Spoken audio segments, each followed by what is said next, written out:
Olá, caríssimo internauta, você que acompanha o canal Café Católico.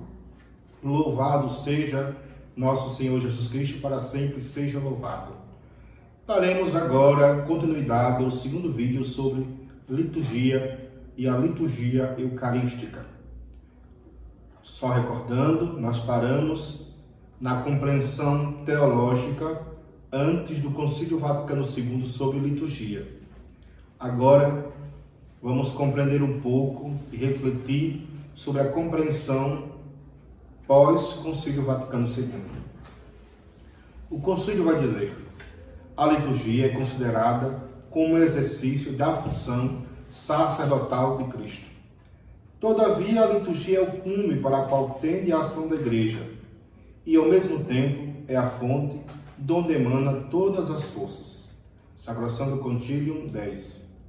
A liturgia renova e aprofunda a aliança do Senhor com os homens na Eucaristia, fazendo-os arder no amor de Cristo. Dela, pois, especialmente da Eucaristia, como de uma fonte, derrama-se sobre nós a graça e brota como soberana eficácia a santidade em Cristo e a glória de Deus, fim para a qual tudo tende na Igreja. Sacrosantum Concilium 7. Esta compreensão conciliar Vaticano II é muito interessante, porque, veja, a compreensão anterior ao Concílio Vaticano II, Deus é o centro da experiência litúrgica. Deus é a razão, o fundamento. É da liturgia de onde a Igreja busca toda a sua força para a sua vida. No Concílio Vaticano II, reforça que a liturgia é a função sacerdotal de Cristo e que a liturgia é o cume para o qual tende toda a ação da Igreja. O grupo de oração lá que você participa é um grupo muito bom, muito ungido, mas ele não é mais importante que a liturgia da Eucaristia, que a Santa Missa. O texto que você reza todos os dias, muito bom. A devoção é muito importante. Eu rezo o texto todos os dias, edifica a minha fé e me aproxima da Virgem Maria. Mas não é mais importante que a Eucaristia. A Eucaristia, a liturgia é o centro da vida da Igreja, porque o centro é Cristo. Essa compreensão é muito importante. A semana toda, trabalhos, dificuldades, onde eu encontro, onde eu volto para encontrar refrigério, para encontrar força, para seguir mais uma semana na Eucaristia. O ideal seria que participássemos da Eucaristia diariamente, porque a Eucaristia é a fonte de onde eu posso beber a força, a coragem, a fé, o alimento que pode nutrir a minha vida em Cristo. Aí vocês podem perceber que os erros que aconteceram pós-Concílio Vaticano II não é culpa do concílio. É culpa das interpretações ou das hermenêuticas oriundas dos movimentos ou acontecimentos ou contextos sociopolítico, cultural, histórico depois do Concílio Vaticano II, ou até das experiências religiosas no interior da Igreja Católica. Esta compreensão é muito interessante nós pensarmos que a liturgia como a experiência mais importante da vida do cristão católico. É neste sentido também que a gente pode justamente entender que a culpa dos erros litúrgicos não é do Concílio Vaticano II, mas das más interpretações oriundas do Concílio Vaticano II. Ou também pode ser que em algum momento o concílio tinha dado uma flexibilização natural de uma reforma, né? Natural de qualquer reforma. Quando se faz uma reforma, se abre a perspectiva do novo. Agora, quem executa esta reforma deve ser honesto para ser fiel ao que a Igreja desejou com a reforma conciliar Vaticano II. E recordem, Concílio Vaticano II não foi um concílio dogmático, mas um concílio pastoral. Todos os documentos da Igreja, Conciliar Vaticano II, eles falam da vida pastoral da Igreja. Para entendermos bem essa compreensão, talvez alguém me questione, mas padre, antes as celebrações eram versus Deum, ou coram Deo, ou ad orientem, ou seja, voltados para Deus, tanto o sacerdote, os ministros e o povo, todos eram voltados para Deus. Deus, de fato, era o centro. Nós falávamos sobre isso no primeiro vídeo. A arquitetura, o próprio rito da celebração litúrgica, tudo isso era voltado para essa centralidade de Deus. Lembrando o Evangelho de São Lucas, que Jesus, o sol nascente que nos veio visitar.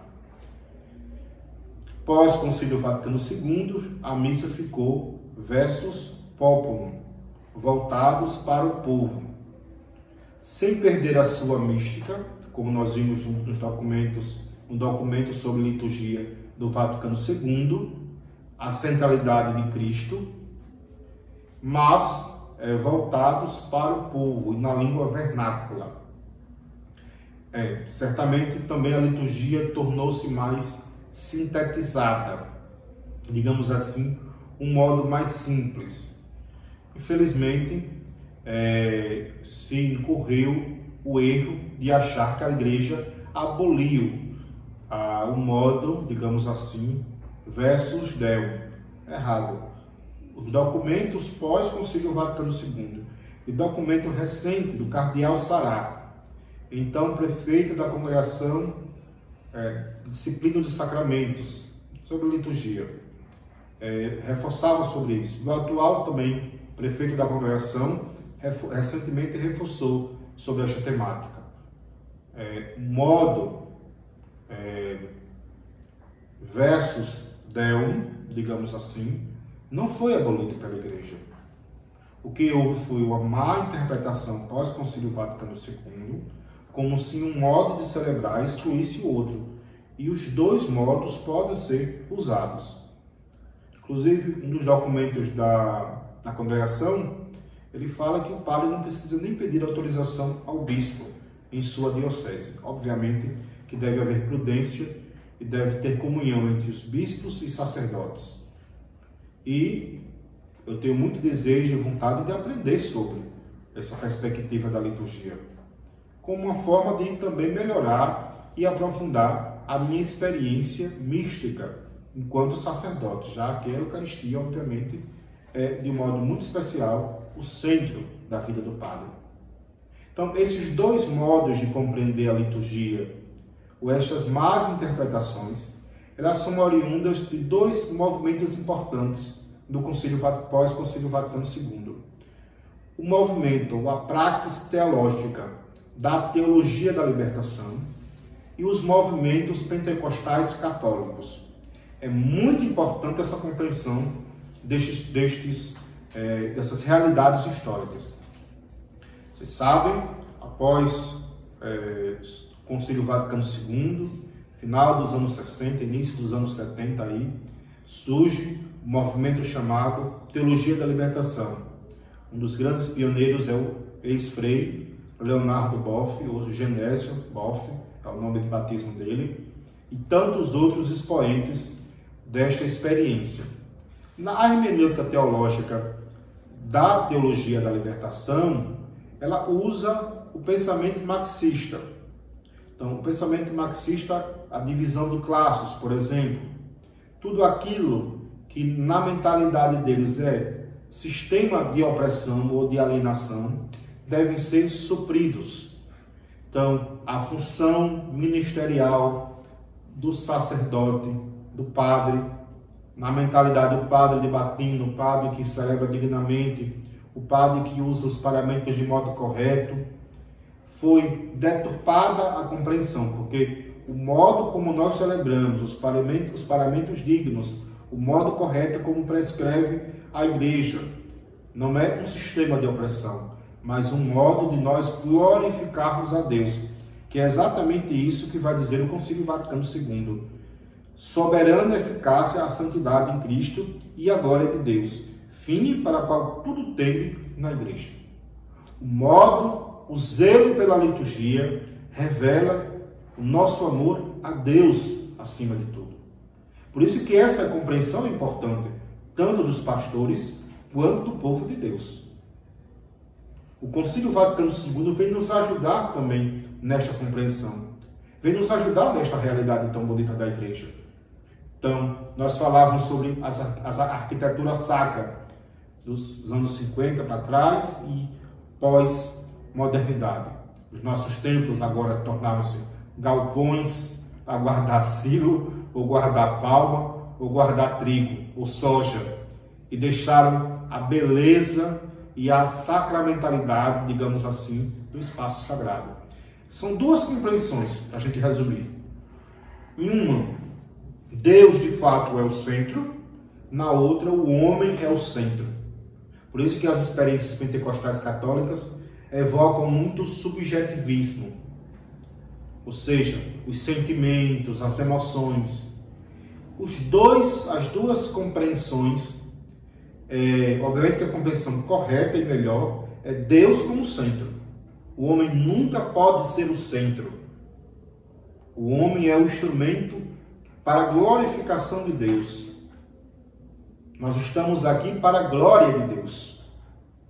Então, mas estas interpretações, elas prejudicaram bastante ou prevaricaram o modo como nós celebramos a Eucaristia. Vocês veem, só foram dois parágrafos e deu tanto conteúdo sobre o tema. Eu não sei se os 4 vídeos serão suficientes para tratarmos dos assuntos que nós nos propusemos a trabalhar. O segundo assunto terceiro, etimologia de liturgia. A palavra liturgia provém do grego clássico e deriva da composição de laos e de ergon. Laos, povo, ergon, obra. Literalmente significa obra pública, do povo, expressão da comunidade que se reúne para viver de forma profunda e solene uma obra de adoração completa ao Deus, publicamente e expressivamente. É na Sagrada Liturgia, através dela, que vivenciamos de maneira mais elevada a nossa fé a Deus, verticalmente, e nosso amor e comunhão com os irmãos, que também vêm para louvar e agradecer ao mesmo Deus, horizontalmente. Então a liturgia tem estes dois modos da gente compreender. Verticalmente, o homem que se volta para Deus, e horizontalmente, a experiência com os outros. A Eucaristia é o acontecimento maravilhoso, no qual Jesus Cristo, nossa vida, se faz presente. Participar da missa é ver uma outra vez a paixão e morte redentora do Senhor. É uma teofania. O Senhor se faz presente sobre o altar para ser oferecido ao Pai pela salvação do mundo. Quem falou isso foi o Papa Francisco. Então, neste conceito, nesta compreensão etimológica da palavra liturgia, podemos compreender do modo correto. A liturgia pode ser entendida como ação do povo, mas como uma ação de glorificação a Deus. Não que o povo seja o centro da liturgia. O centro vai ser sempre Deus. O centro vai ser sempre Cristo. Se Cristo não é o centro da liturgia, tudo pode tornar-se prejudicial ou pode nos levar para um caminho que não agrada ao Senhor. Agora, concluímos este segundo vídeo e em breve divulgaremos o terceiro vídeo sobre liturgia. Quem sabe, Luciano pode, depois, nós podemos trabalhar também o rito da Santa Missa, como compreende o Missal Romano de Paulo VI. É um tema muito interessante para estudarmos. Deus os abençoe e vos guarde e mova sua face sobre vós. Que Ele nunca se esqueça de ti. Que Deus os abençoe e vos guarde. Em nome do Pai, e do Filho, e do Espírito Santo.